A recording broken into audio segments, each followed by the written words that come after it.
No more excuses.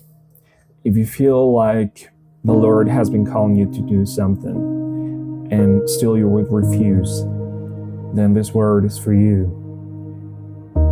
This one particular story is in Exodus chapter 4, verse 10, which is God's revelation to Moses. We can see here how Moses said to the Lord, "Please, Lord, I have never been a skilled speaker. Even now, after talking to you, I cannot speak well. I speak slowly and can't find the best words." So we can see how Moses is making excuses, very particularly him not being eloquent enough to carrying out this mission of talking to Pharaoh. But this happens even when the Lord revealed himself to Moses in the burning bush, and also when he promised him that his presence would be with him at all times, and also despite showing him all of these miraculous signs.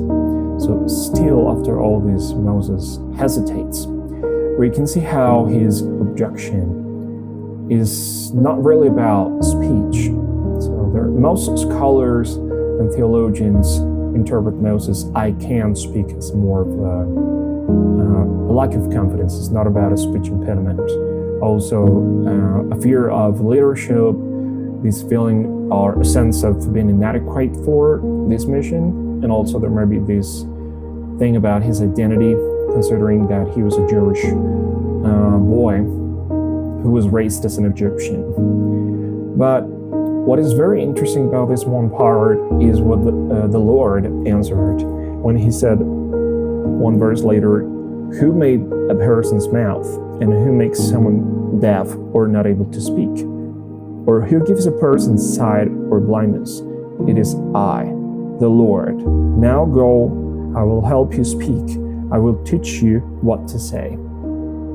So we can see that God doesn't remove Moses' weaknesses. Instead, what he does is that he promises that his presence is going to be within the whole thing. So this is a huge shift in perspective. So this teaches us and shows us that our human weakness is not a disqualifier. God calls and then he equips.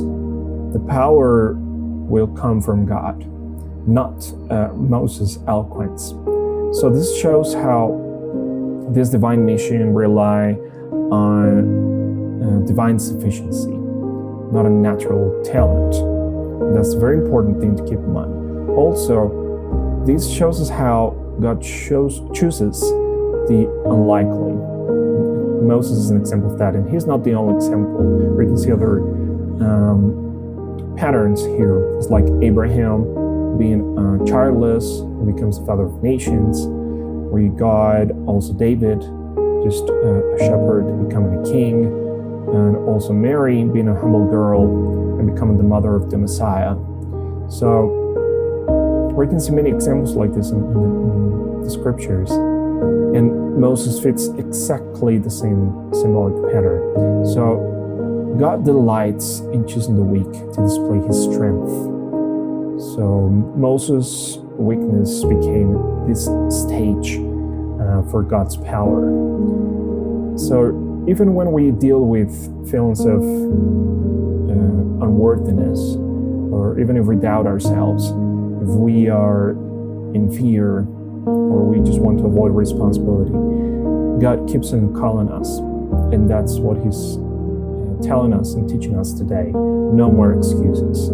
Just accept God's calling. Because I'm pretty sure that he has revealed himself in many ways in your life, and still you wouldn't listen, or still you would want to get confirmation over confirmation over confirmation. And if that's not the case, then just submit to the Lord entirely and just tell him, "Here I am, Lord. Choose me. Talk to me. I am listening."